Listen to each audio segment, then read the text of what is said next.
Excellency, Prime Minister Benjamin Netanyahu, members of the media, thank you, Excellency, for your warm words of welcome and for the exceptional generosity with your time and friendship. I will truly cherish the most wonderful dinner that you and Mrs. Netanyahu hosted for me yesterday. Our conversation last night, meeting Mrs. Netanyahu, learning about your family, especially what you told me about your father, has taken my experience of a beautiful country to a whole new level. India admires the success of your people in overcoming adversity to advance, innovate and flourish against all odds. Friends, I'm honored to be in Israel on this extraordinary visit. In our modern journey, our paths have been different, but our belief in democratic values and economic progress has been a shared pursuit. This visit is an occasion to rejuvenate the bonds of our friendship, to compose a new chapter in our ties, and to jointly venture toward new horizons of engagement. Prime Minister Netanyahu and I have had productive discussions covering an extensive menu of issues, not just on areas of bilateral opportunities, but also how our cooperation can help the cause of global peace and stability. Our goal is to build a relationship that reflects our shared priorities and draws on enduring bonds between our peoples. Friends, Israel is among the leading nations in the field of innovation, water, and agricultural technology. These are also among my priority areas in India's development. We agreed that efficiency of water and resources use, water conservation and its purification, productivity increase in agriculture are key areas in deepening our bilateral cooperation. We are of one view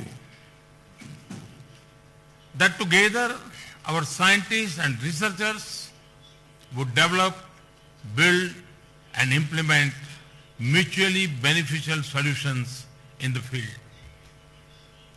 Our decision to establish a bilateral technology innovation fund worth $40 million for research in industrial development will help us in achieving this goal. We regard thriving two-way trade and investment flows as the bedrock of a strong partnership. Prime Minister Netanyahu and I agreed on the need to do more in this direction. Businesses on both sides should take primary lead in such efforts. This would also be our message to the CEO Forum tomorrow.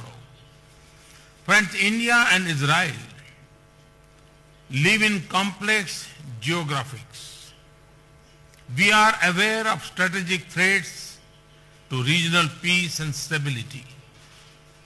India has suffered first-hand the violence and hatred spread by terror. So as Israel. Prime Minister Netanyahu and I agreed to do much more together to protect our strategic interests and also cooperate to combat growing radicalization and terrorism, including in cyberspace. We also discussed the situation in West Asia and the wider region. It is India's hope that peace, dialogue and restraint will prevail. Friends, our people hold natural affinity and warmth for each other. The Indian origin Jewish community reminds us of these bonds. It also serves as a bridge to a shared future. In recent years, we have been receiving a large number of Israeli tourists in India.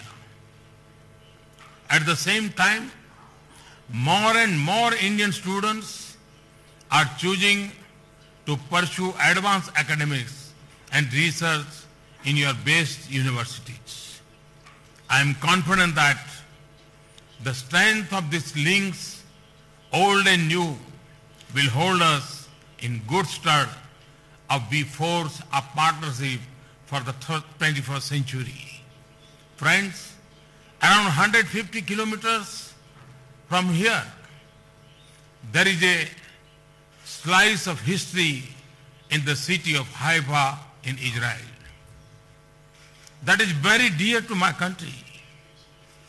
This is the final resting place for 44 of the Indian soldiers who sacrificed their lives during World War I in liberate the city, that city. Tomorrow, I will travel to Haifa to pay homage to our brave Indian soldiers. Excellency Netanyahu, it has been a productive and memorable 24 hours in Israel. I am sure the rest of my stay would be equally exciting. Let me also take this chance to invite you and Mrs. Netanyahu and your family to visit India.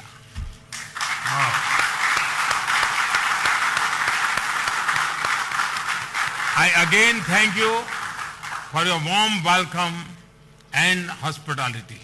Thank you. Thank you very much. Shalom. Thank you, and I accept.